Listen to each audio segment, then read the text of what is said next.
Oke, halo semuanya, balik lagi di channel gue Fatin Noval Ibrahim. Kali ini gue bakal ngomongin tentang Liga 1 atau sekarang diubah namanya jadi BRI Super League gitu.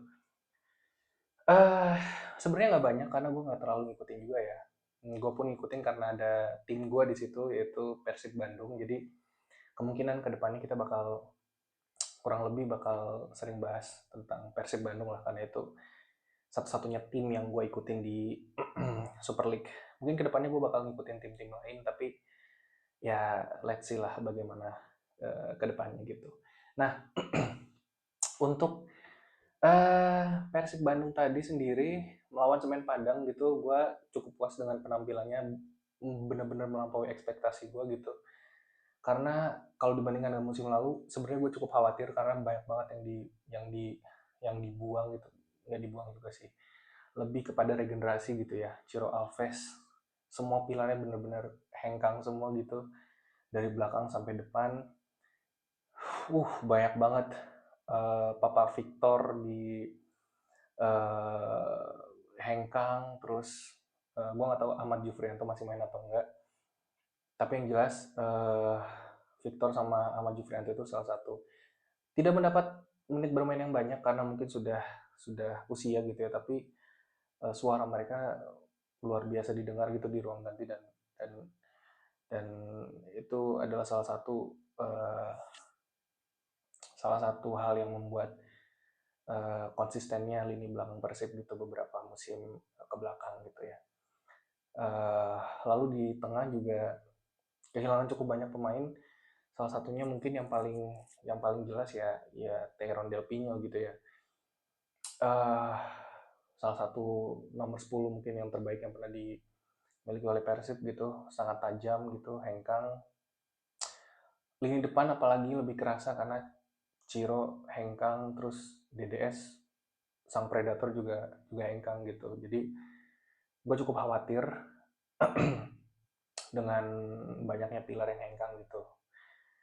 Tapi melihat hasil tadi melawan Semen Padang itu gue cukup cukup puas gitu karena yang tidak terlihat di musim lalu itu sangat terlihat di musim ini. Salah satunya adalah ketenangan dalam menguasai bola. Kalau musim lalu tuh yang gue lihat Persib itu terlalu direct mainnya. Dia nggak terlalu mungkin nggak terlalu nyaman untuk menguasai bola ya, lebih lebih ke mengandalkan counter attack gitu. Which itu strategi dari Bojan juga, mengandalkan counter attack. Tapi ketika build up musim kemarin itu tidak terlalu tenang, masih banyak sekali long ball yang gue duga itu adalah karena mungkin ketidakmampuan pemain dalam melakukan satu dua passing, dan itu sangat terlihat sekali. DDS kita tahu he is a predator gitu, dia benar-benar cuma butuh setengah pulang untuk nyetak gol, tapi permasalahannya terlihat ketika main di Champions League gitu, Champions League Asia gitu. First touch-nya cukup jelek, passingnya juga kadang masih masih masih ngaco gitu ya. Dan itu juga terjadi sama Ciro. Ciro oke, dribblenya luar biasa, penetrasinya luar biasa, naluri golnya juga luar biasa, tapi untuk bisa bermain as a team itu tuh masih masih kurang gitu. Hal itu juga yang masih meninggal Tyron Del Pino karena mungkin dia pemain tengah jadi masih bisa one to pass gitu ya. Nah, dari permainan tadi itu tuh terlihat sekali bahwa uh, one to pass-nya itu udah sangat kelihatan gitu. Jadi ada pola di situ. Kita lihat betapa luar biasanya si William yang pakai U strikernya itu jadi pemantul, dan luar biasa, hampir mungkin 100% duelnya kayaknya menang deh itu di depan. Jadi mungkin kalau di futsal dia sebagai pivot gitu, dan itu berhasil sekali. Skemanya itu sangat berjalan, beberapa kali berbahaya juga. Di sisi kanan juga si Bergini juga luar biasa. Ini orang gila, tenang banget untuk seukuran winger. Dia tuh sangat sangat tenang banget mainnya. Dia nggak gerusak gerusuk gitu ya. Dia tahu kapan passing, dia tahu kapan shooting, kapan dia crossing. Itu luar biasa gitu. IQ bermain bolanya sangat baik gitu ya. pun yang diperlihatkan oleh si William yang pakai W gitu ya, William Marcelino atau siapa, Marcelino ya, Marcelio, itu juga di tengah luar biasa, sangat sangat sangat klop gitu ya. Dan yang perlu gua highlight di sini adalah tentu permainannya Mark Klok luar biasa sekali. Orang-orang mungkin nggak lihat perannya seperti seperti musim kemarin, tapi di musim ini jelas Mark Klok gila, mainnya luar biasa. Dia benar-benar jadi orang pertama yang memulai serangan, dia juga yang mematahkan serangan sehingga membuat si William itu jadi nyaman. William dan Berginio itu nyaman, tidak tidak terlalu banyak defense. Mungkin role dari Mark Klok sekarang eh, menutup menutup perannya Deddy Kusnandar, karena mungkin Deddy Kusnandar di bangku cadangan, jadi sebagai pemotongnya itu ada si Mark Klok gitu, jadi membuat lini tengahnya itu jadi solid banget gitu, nggak gampang untuk ditembusnya.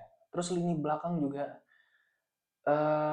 cukup cukup eh, meskipun masih ada beberapa kurang ya, masih masih beberapa kali ditembus, tapi ya untuk awal ini masih cukup baik lah, cukup cukup kompak. Terutama Kakang, Kakang juga.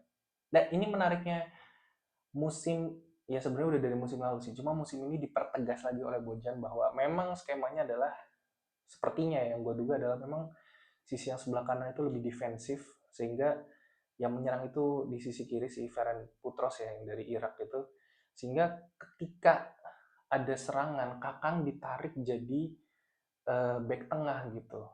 Jadi secara secara di atas kertas mainnya 4-2-3-1, tapi ketika ketika ada serangan Fermin Putros maju, si Kakang ditarik menjadi 3 back gitu. Nah, itu yang membuat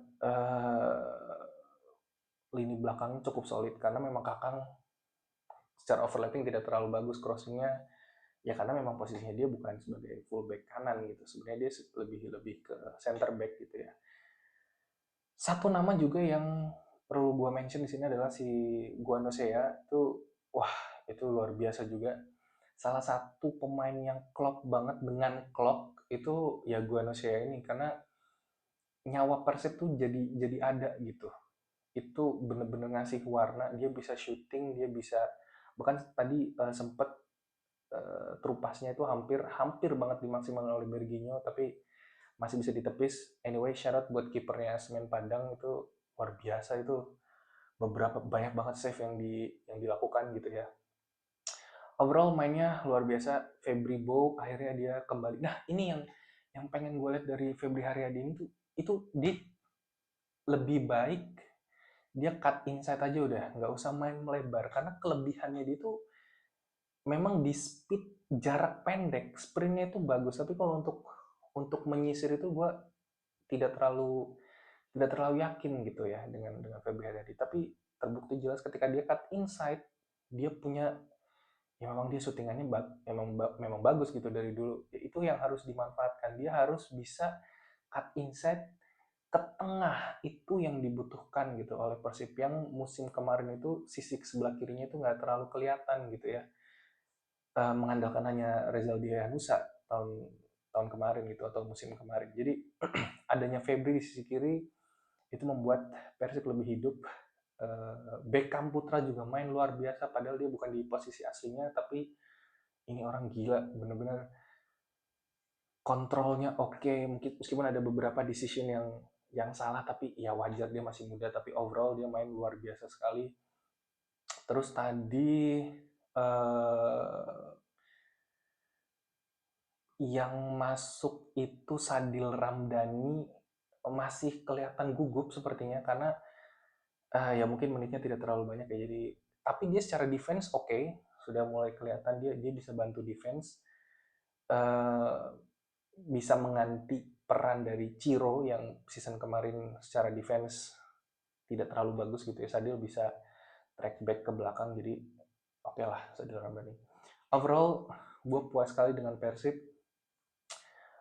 Untuk Semen Padang itu sebenarnya inilah sepak bola itu memang tidak bisa dilihat dari skor ya. Semen Padang itu luar biasa, dia meskipun melawan tim tuan rumah, tim juara bertahan back to back, tapi mereka benar-benar nggak yang parkir bus. Mereka bahkan melakukan zona defense gitu, alih-alih melakukan man to man, tapi mereka melakukan zona defense dan cukup berhasil gitu. Permainan jadi seru. Beberapa kali juga si siapa pemain tengahnya Firmansyah kalau nggak salah itu luar biasa, dia dia berani menusuk gitu ya. Dan tadi yang si si Cabi juga juga cukup aktif, tapi memang sayang banget depannya kurang klinis. Tapi secara overall Semen Padang berani gitu ya memainkan one to pass, nggak takut, nggak asal crossing. Ini benar-benar laga yang sangat menarik gitu ya, sebagai sebagai pembuka gitu untuk kedua tim. Syarat buat Semen Padang juga nggak takut lah untuk berhadapan dengan Persib gitu. Gue pengen lihat ke depannya tuh kayak gimana Persib. Semoga masih bisa berkembang lebih baik karena gue berharap banyak, karena season ini bener-bener pemainnya di setiap posisi itu ada backupnya gitu. Jadi satu posisi itu bener-bener diisi dua pemain yang sama bagusnya gitu. Jadi gue pengen lihat apakah Persib bisa menjalani liga dan menjalani kompetisi di level Asia itu dengan sama baiknya gitu. Karena season kemarin kan ada aja cederanya gitu, jadi kurang bisa maksimal lah, terutama di Asianya. Nah ini gue pengen lihat, so far so good gitu. Strikernya udah bisa cetak gol itu William. Karena gue agak sedikit khawatir dengan William karena kemarin preseason mainnya kurang kurang cukup bagus ya. Dia bagus sebagai pemantul, tapi kan ya striker kita butuh gol gitu. Bukan cuma pemantul doang, tapi hari ini dia bisa buktikan bahwa dia bisa mencetak satu gol gitu. Dan eh, sayapnya juga luar biasa lah, datang dari kanan kiri semuanya aktif, bisa jalan sesuai sesuai skema yang diinginkan Boy Hodak. Tidak hanya counternya, tapi bermain eh, bermain satu duanya itu udah bisa gitu, tidak asal crossing dan tidak hanya mengandalkan counter attack seperti musim lalu gitu, which is yang gampang dipatahkan sebenarnya ya kalau misalkan levelnya sudah di kompetisi Asia. Mungkin sekian dari gua, salam olahraga.